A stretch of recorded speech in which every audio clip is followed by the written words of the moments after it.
Film Fanatics. From the silver screen to your earphones with Alan Azulay and Gal Balaban. So welcome back to Film Fanatics, where we talk about the movies that have us obsessed, excited, and inspired. On this episode, we're reviewing Predator and Prey, and we're joined by a Predator fanatic himself, the real quick critic, Swanka Burnette. Welcome to the show, Swanka. Thank you, man. Really glad to be here. Thanks for inviting me on. Welcome to the Film Fanatics. We're excited to have you here tonight. Thanks, Alan. Appreciate it. So we thought we'd start talking about some movie news. So as we all know, there's been a lot of scandals lately with the Golden Globes and the HFPA, and now they're back after 1 year off the air on NBC. So don't know if there's a host yet or if it's going to be the exact same model, or if like they even change much with their model, but it seems like they're back now on network TV. Yeah, last year we didn't have it. We threw a celebration here at Film Fanatics because they wouldn't have it, because they always suck. But yeah, I'm kind of upset that we're gonna have to deal with this now again. What do you think, Swanka? Do you like the Golden Globes, or do you feel more like us? Which show? The Golden Globes. You're saying do I enjoy watching it? Yeah. Do you think they're like it's a good show, and do you think they're they're a good entity? I guess. Yeah, I enjoyed. Look, I think the Golden Globes. Everybody knows it's kind of like the redheaded stepchild compared to the Oscars, right? For whatever reason. But I think the Golden Globes have their value. They tend to predict who's going to win, as far as Oscars in a lot of instances. So, the way I look at it, any way you can recognize creators and appreciate them for the work they're doing, and get people excited to do more of that work, I think is a good thing. So yeah, I love the Golden Globes. Great. So this year, do we have any more news about it, Gal? Do you have like a host or anything, or it's just announced that it's back? No, all we know that the Emmys are, I think, on ABC. They got a host, which is Kenan Thompson. I know he's big on TV, and the Golden Globes have TV. I wouldn't be surprised if they want to get him for the Globes too. Yeah, that wouldn't be a bad choice. He's a harmless choice. Yeah, he's not problematic at all. He'll be good. Everybody likes him, you know what I mean? Which is what you want when you're in that kind of role, right? Exactly. Yeah, I don't know about you guys, but I used to watch him like every night when I was a kid in Kenan and Kel on Nick at Night, and it was the best. I used to actually watch SNL a lot. Now I don't, but now I question why. That's how old I am. I used to watch him on all that, and then I didn't really watch Kenan and Kel a ton, but then obviously he's been on SNL for most of my adult life. So yeah, almost 20 years now he's been on it. Yeah, is it 20 years? No. I think at least 18. Holy shit! That's crazy. That is insane. Yeah, so he's very successful. You can't argue with that kind of staying power, Yeah, for sure. So let's talk about DC and Warner Brothers again. I feel like we're talking about them every day of our lives now. But apparently multiple James Gunn projects are still in development, meaning there's some hope for the DCU. And WB is weighing the options right now for The Flash and still releasing Blue Beetle. So it seems like The Flash, they want to either like get Ezra Miller to improve his public image, or if he doesn't, that'll affect how much they market the movie. But apparently David Zaslav likes the movie and he doesn't want to cancel it. But I am really excited about the James Gunn stuff because I was a huge fan of the Suicide Squad. And I know you didn't finish Peacemaker, but I loved it. Yeah, no, I'm laughing because Gal and I had talked about doing a stream regarding Peacemaker, and I started it. I really enjoyed it, but then I just fell off. I never finished it. I gotta go back and do that. I understand why you fell off. Like I also enjoyed it, and I actually finished it, but I get it. I don't know if it's for everyone. Like I wasn't as huge a fan as everyone in our space was, I guess. But yeah, I'm excited for James Gunn. Like he's a great filmmaker, and I'm excited for him to do more stuff. Yeah, I like James Gunn too, and I thought Thor: Love and Thunder, it's not a movie that is really gonna win any awards or have I think a lot of staying power, but I thought it was fun. I enjoyed it. I thought the dialogue was funny. Thought the idea that the Stormbreaker and Mjolnir were jealous of one another was pretty hilarious. So for sure. And it seems like he's concluding his whole Guardians arc, which is like bittersweet but really exciting. Yeah, it's like the MCU movie that's kicking off summer next year, so that's a big responsibility on him. But I think he can handle it. I wasn't as big a fan as the second one as I was of the first one. I loved the first Guardians. The second one fell off a little bit for me, but I'm definitely gonna be there for it. First Guardians I've seen like 7 times. I was really annoyed that they kind of did the bait and switch with Thor, where they made it seem in the trailer that it was like the Guardians of the Galaxy team up, and then they're in the movie for like, a minute and a half. Yeah, I kind of guessed that would happen, but I can kind of tell why. Like, I don't know, like something in the trailer made me guess that he would like leave early, but I don't know. So, on to some more movie news. Apparently, Christopher McQuarrie and Tom Cruise, well, we know they're working now on 2 Mission Impossible movies, but after that, they're considering doing a Les Grossman spin-off for his Tropic Thunder character. I feel like that's something that people have secretly wanted for a really long time. Yeah, I feel like that could be really fun. That's a great character, and I love that movie, so I would be excited for that for sure. Yeah, I would be excited for that too. And if they could get Ben Stiller to come back as Tug Speedman and what's his name, Robert Downey Jr. as Kirk Lazarus, that would be really funny to see those guys again. Yeah, like Tropic Thunder is one movie that I think could warrant a sequel. Like some movies, like people argue if it's necessary or not. Tropic Thunder, I would be there day one if they made a second. Agreed. Agreed 100% too. What about Kung Fu Panda 4? They just announced that. I'm really excited for that personally. I know, I actually found out on our own Instagram when you posted about it, and I was like, what? That's happening? But I don't know. I think it could be fun. Depends on who's doing it. Have they attached directors, writers, anything yet?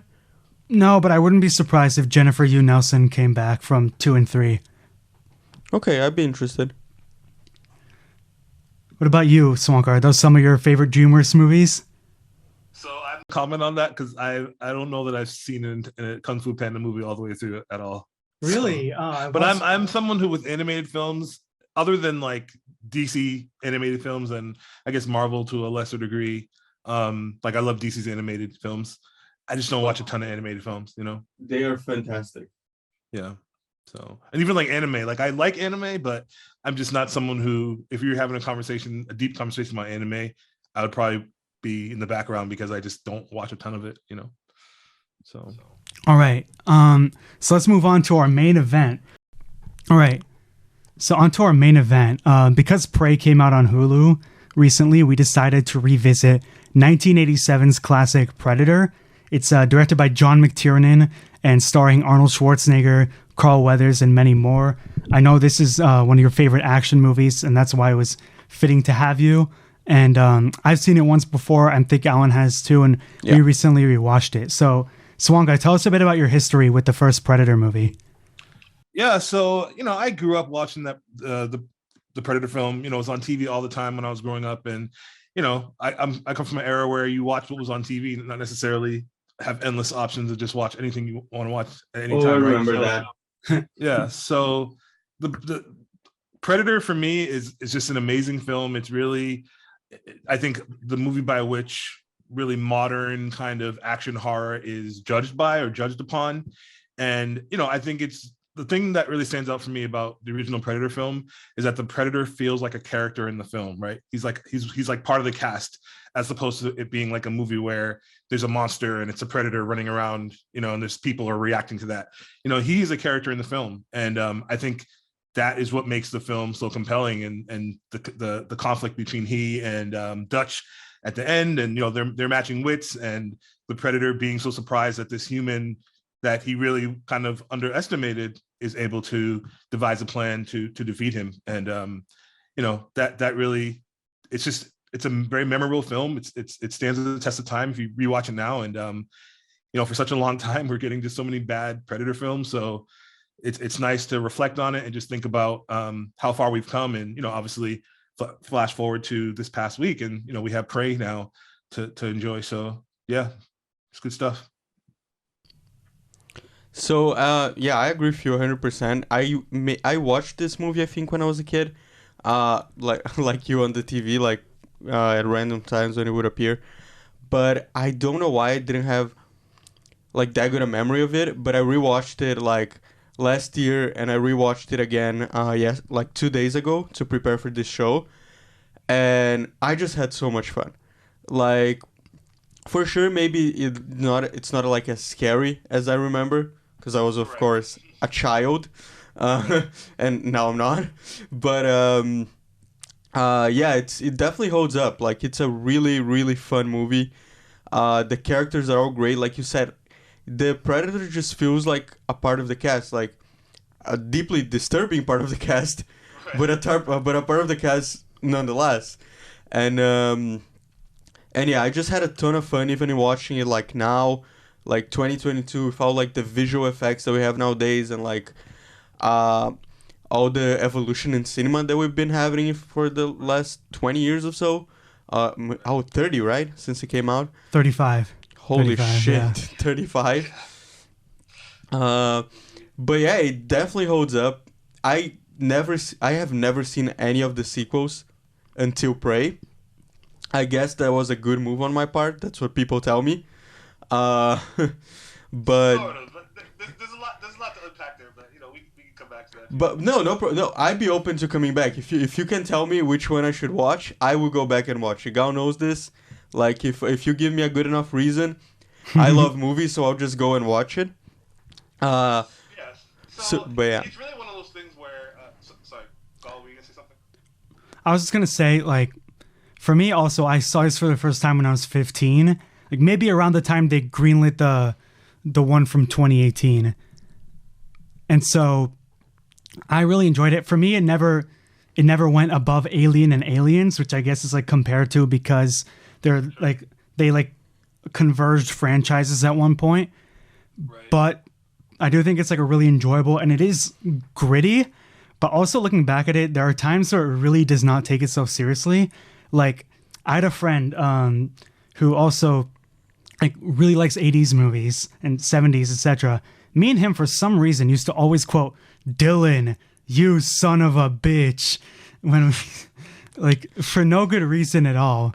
But I just enjoyed that scene so much, and like the extended shot of their muscular arms was so funny to me. Oh, that shot became like the most used Facebook meme of all time. Oh yeah, definitely. I mean, the movie definitely has even though it's a horrific film when you really think about what's happening to these soldiers, the feeling of the film and the tone of it is still kind of fun, because these guys are all like soldiers, and they're all like, busting each other's balls and like, super macho, and it definitely feels like they're having fun, even though obviously the film is them getting picked off, one by one. So yeah. Also, Arnold has some great one-liners, as he does in like every movie. Get to the chopper. Of course, or like, "That is one ugly motherfucker," or when he throws the knife and like the guy sticks to the wall because of it, and he goes, "Stick around." I don't know why I love that so much. I laughed my ass off this weekend. we can get it. So, man, this film is so quotable. Yeah.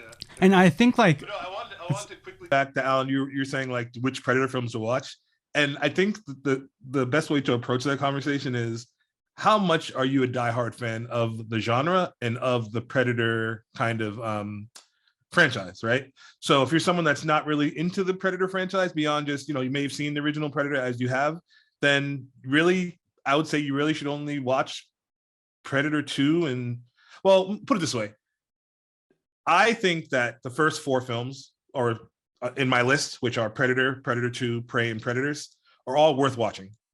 AVP, AVP 2, and The Predator, unless you're a diehard fan of the genre and you're just like a Predator completist kind of person, which, I fall into that category. Like, I'm never going to not see a Predator film. That's just kind of the way things are. Same thing with Aliens.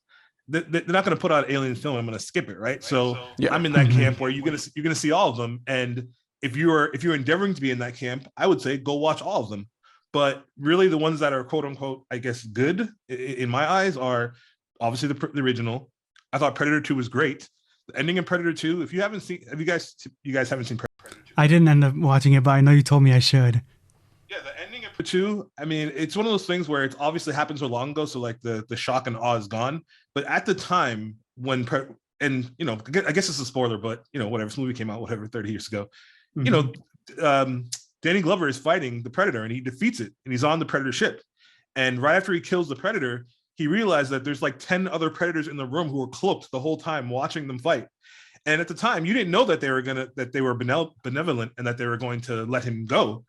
But you thought, okay, this guy is going to die now. He can't fight 10 Predators. But it turns out that that's when we realized that Predators really aren't evil per se. They have their own kind of code, and they do things in a way that is obviously terrible in terms of like hunting people. Like, but in their mind, it's like no different than like if you or I going and hunting for like, if you're into hunting. I'm not into hunting, but if you're hunting, say, deer or whatever the hell it is that you hunt, you know what I mean? From the deer's perspective, like we're horrible people, right? So the Predator looks at humans the same way we look at animals that we might hunt. So, and then they have a code behind how they do that. They're not just kind of killing indiscriminately. Like they won't kill children. They won't kill people who are pregnant. I think there's a couple others. Or if you're, I think dogs. If you're not a threat, they won't kill you. So yeah, there's a lot of lore, a lot of interesting stuff behind the scenes with Predator if you really want to go deep with it. But they kind of ignored that after Predator 2. You know what I mean? Like the AVP films don't really, at that point, it's like action horror. It's a franchise. They're trying to sell tickets. The art behind it kind of got lost. Right? By the way, would you rank this above the first two Alien movies? What's your take on that? Predator? Yeah, the first Predator. That's tough. My answer to that is probably no. I love Ridley Scott. He's probably my favorite director. Aliens to me is almost a perfect film. I really can't find any flaws with that film. So I would rank Aliens above Predator. Predator maybe on the same footing. I'm actually in like 100% agreement with that. Aliens takes my top spot. I think we're all in agreement with that one. I don't think we're gonna fight about this one, but this is something that I was thinking about when I was rewatching The Predator this weekend. I was like, man, I wish I would have time to watch the other ones, because I was missing a little bit of that deep lore that I love, like with franchise movies, because always in the first one, like even if it's like my favorite franchise of all time, I think it's Star Wars. I think it's clear if everyone that watches that show knows that. But if you watch just the original Star Wars or Episode 4, A New Hope, there's so much lore that you're missing. You don't get the right? big picture. You like Old Ben Kenobi mentions the Clone Wars, but you're like, ooh, what the hell is that? That sounds like really interesting. But you have no idea what he's talking about, right? So this is one thing that maybe I will go back and watch all of them just because of that, just because I love knowing the lore of these big franchises that I love. So yeah, I think you convinced me, at least to watch your top 4. What about like the visual effects? Do you think that holds up in the original? So yeah, I think it does. I mean, I love practical effects, and I think when you reflect back to, again, when these films were first coming out, it was a time where there was no CGI. You know, same thing with Aliens, right? So that's part of the reason why those films still, you go back and watch those now, and they don't really, they hold up, one, and two, because all the effects are achieved in camera. You know, it's like you're watching what you're watching is what actually happened. So there's no disconnect. You're not taken out of the action by having to try to interpret what's happening by this computer generated whatever.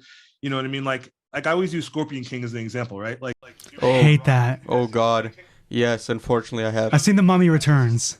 Yeah, it's just an example of like dated special effects. And I'm not trying to beat up on that film, but you know, we're talking about it now, not because it's a good movie. We're talking about it because of how bad the CGI was at that point. And we were kind of that precipice where we're getting to a point where CGI was believable, right? And it just wasn't there yet. So to answer your question, Gall, yes, I think that the effects hold up, and you know, the Predator is the Predator. It's just a guy in a suit. You know what I mean? They did they created the blood using I believe it was KY jelly and I forgot the other ingredient to make the iridescent whatever blood, and then they just use like some kind of camera trick to make him to do the cloaked effect, which does look a bit dated, but at the same time, that's kind of what the Predator look is. So, yeah, I think as much as it is, it's old because the Predator is an old entity. It's not something that just came out, right? So there's a reason why that the idea of the Predator being in cloak, in my mind at least, is kind of an iconic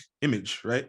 I think it definitely, like, you can dismiss the fact that it looks like a bit 80s like, or there's a scene where it's like the fire going through Carl Weathers' arm or whatever. But overall, especially the design of the Predator definitely holds up. Yeah, I agree 100%. Like you said, the only thing that sticks out a little bit is the cloaking sometimes. But then again, that's such a big thing for a movie to do in the 80s. That like you can't really you have to commend it. You can't really fault it for that. Especially like watching Prey right after it. The cloaking thing is like so good that like it is a little bit like of a star comparison, but that's not really fair because it's like 35 years of technology on top of that. But yeah, other than that, holds up for sure. Yeah, definitely. So let's move into Prey. Prey just came out on Hulu. And it's being commended. It's sort of a return to form for the Predator movies, but it's also doing something new because it's like a long prequel. It's in the 1700s, and this Native American girl, played by Amber Midthunder, has to fight the Predator. So what did you think of the movie, Swanka? So I love Prey. I mean, it's really one of those things where because the Predator was so bad, like because that was so shocking. I hated it so much. It's like not know what they were thinking making that film, especially considering that Shane Black co-wrote it, and he might have done all the writing, and he was literally in the original Predator. He's part of the cast. Yeah, I remember when that got announced, people were so excited. I was excited. I think Fox screwed him over in the editing room. And I said to myself, listen, if you have a guy writing this film who is literally out on set of the first movie, he has to at least know how to capture some of that because he was there, right? Yeah, and anyway, he's like a great director and a great writer. So how the hell did that happen? I don't know. So I went in with very high expectations and walked out like, what was that? Okay, so fast forward to Prey. I went in with expectations that were pretty low, although I had read a bunch of reviews. So in that way, it was kind of balanced by that. So I guess I was going both ways, but I loved Prey. I thought it was a return to form for the franchise. I think they did the right thing in taking it back to a time period where seeing the Predator from the perspective of the people there was such a new experience and like a shocking thing for them. And I just think overall it masked a lot of the tone of the original Predator, and it also made it where the Predator in this film, going back to what I was saying about the original Predator, it felt like an actual character that exists in the world, as opposed to just like some action horror, Michael Myers, whatever, walking around. So I really liked it. I thought it was very effective. I thought the ending was really good. I've heard some people say that they thought it was unbelievable that this 110-pound, Comanche woman could defeat a Predator. And on one hand, I get that, but if you look back at Predator 1 and 2, those folks, Royce and Danny Glover and also Arnie, they really used the Predator technology against him and used the environment against him. And it wasn't really about just like a physical confrontation. I think it's the point that like the odds are against even Arnold Schwarzenegger. He's this muscular macho man, but the odds are still against him because it's the freaking Predator. So they have to use their wits to overcome it. And I think they passed down that spirit in Amber Midthunder's character. Exactly. The whole point of the first movie is that they can't defeat him using just their brute strength. These are like probably the buffest dudes in the 80s. And like they can't defeat him using like did you see Arnie try to punch him out? No, because that would have been stupid. So that's really not the point. So I get a little bit of that criticism, but I don't think it's fair because I think it's the whole point of the only way to defeat a Predator is with your wit, like you guys said. Right. Yeah. I will tell you guys something. Gal, I always throw out a statement like this, so Gal might not be surprised. Uh, uh, but you, Swanka, you might be. I think I already put this one in my top 3 of the year. That fast. I love this movie. Like, I had such a good time watching it. I was scared at some points, which I thought wouldn't happen because I just watched Predator and I was like, okay, it's more of like an action fun thing. So I was delightfully surprised to be actually scared at some points.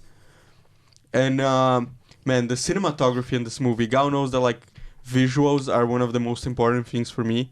Mm-hmm. And when you combine it with a great story, that's when you have me. But like the visuals in this movie are insane. There's that one shot. It's like a long take action scene with like Amber Mid-Thunder versus some fur trappers. That for me was awesome. Like even like the nuances that weren't the Predator scenes. Even though like occasionally there's like scenes with her family that I'm like, okay, let's see the Predator. I still thought it mostly worked, especially like how her character arc ends up. And I like that it's contained, even though this movie has the burden of like restoring fans' faith in the Predator franchise. Yep. Yeah, no, there's so many positive elements, like the way they interpreted how Predator technology would look if it was still advanced, but 300 years in the past, right? So we still got technology that's way ahead of what we have, but it's like compared to what Predator technology is in quote unquote present day, it's like primitive Predator technology, right? And they interpreted that in a really smart way of having him like have to go retrieve his bolts, right? Like it's this great technology, but you know, he's still got to go physically get the things and put it back in the gun, which would indicate that it's a little bit of older version of what the Predators have in present day, right? So I think that was great. And then I think the actor who played the Predator did a really good job with the movements and kind of a lot of homages to the way the Predator moved in the original film, you know? So yeah, no, I love Prey. It's a movie where one of my biggest judges of how I feel about a film is, do I want to watch this again? And will I watch it again every year, right? And Prey feels like a film that I'm going to want to go back to at least once a year. Yeah, I agree with that wholeheartedly. Like, I can see myself watching this movie every year, maybe pairing it together with The Predator, like every single year. I don't know if I'd go that far, like every year, but for sure, if I ever rewatch Predator, I'll at least rewatch scenes from Prey, because this movie did that for me with the franchise. Yeah, and I have like one scene that really solidified that for me in this movie was a scene where the Predator kills a bear. Oh, that's brutal. And he's just covered in blood, even though he's cloaked. And that scene and like the horror on her face, and I was like, this is another level of a movie. Like that's the scene that really like brought it home for me. Like, wow. Yeah, I give her a lot of credit because I can only imagine if I was alive in 1715 and I saw that, I don't know that I mentally would react to it as positively as she did. Because you can't call like the cops or the military back then. I don't know if I would have been. Oh, that's my hunt. That's how I'm gonna go. Like, choose a lion or something. This is too much. Yeah. So, right on. But yeah, for sure. And also all the other actors, I was really impressed. With with how real it felt.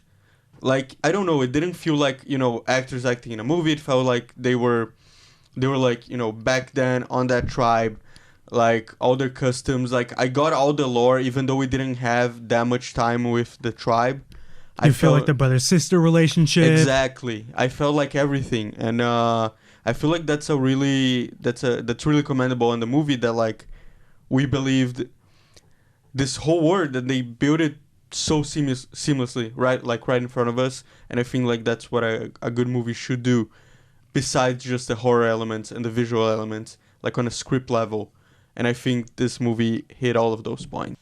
Okay, so Swanka, you talked a lot about the Predator franchise in general, right? And that's something that you have the know-how, and we definitely don't. So where does this movie land for you in the Predator hierarchy? If you had to Yeah. put like a top 3 or something. Right. So, this is something that I've actually been, I was talking about this on my own channel yesterday. So I rank the Predator films. There's really two groups. There's the Predator films, then there's the AVP films, plus the Predator, right? So it's really, for me, it's 1 through 4 is Predator 1. I still put Predator 2 at 2, even though I could see somebody putting Prey at 2 and putting Predator at 3. I put Predator 2 at 2 because, 1, I think the ending of Predator 2 is arguably better than Predator 1.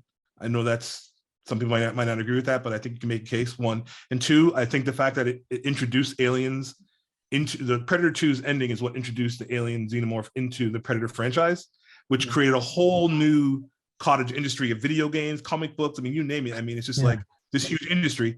So I think for the significance of that moment, I think is what makes Predator 2, it kind of elevates it, right?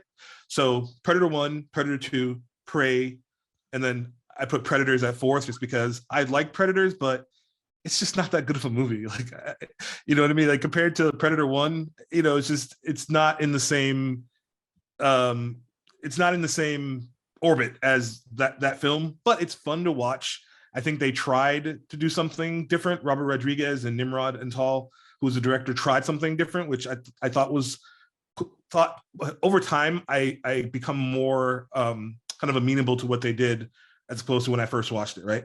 So Predators at 4, and then AVP and AVP 2 are both not good movies, but if you're a huge fan of Predator, you can kind of enjoy them for what they are. That's 5 and 6. Absolutely. And then the Predator, to me, is just unwatchable, right? It's like an SNL sketch. Wow, how is that possible? I've never seen it, so I only heard the characters literally make yo mama jokes. It's almost like I honestly, like, when I wrote my review of the Predator, I remember saying in the review, I think Shane Black was trolling us. It doesn't make sense. Like, I really hope so. Bro, you were on set for Predator 1. How did you write this movie and think this was the right thing to put out? So The Predator is at 7, but that's a movie that I don't know. It's funny because as someone who is a writer, aspiring writer, whatever you want to say it, I don't want to trash anybody's work. You know what I mean? Obviously, these people wrote the movie. They spend millions and millions of dollars making it, and so it's like I don't get any enjoyment out of telling people not to see a movie, right? But it's just not good. Yeah, I don't know what else to say. So great. Thank you so much, Swanka. That concludes our Predator episode, and we had so much fun talking with an even bigger Predator geek than us. We'd love to have you back someday. It was a lot of fun. Yeah, definitely, man. Thanks for having me on. I love talking movies and interacting with you guys.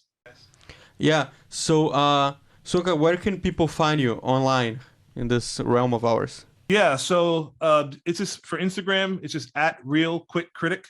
And you can also go to thequickcritic.com for all my content. And there are links to my YouTube, Instagram, and Facebook right at the front of the website. Amazing. So if you guys also want to find our own stuff, if you're not watching it in our channel right now, we're at Film Fanatics Pod on everything, basically. TikTok, Instagram, all that. And we are the Film Fanatics on YouTube. Actually, take off the just Film Fanatics on YouTube. We just launched the channel. We're really excited. This is, I think, our 4th video episode on the channel.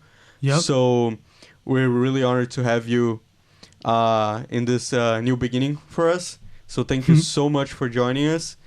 We have a lot of homework to do, Predator related.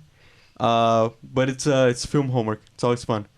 So yeah, my pleasure. I wish you guys continued success.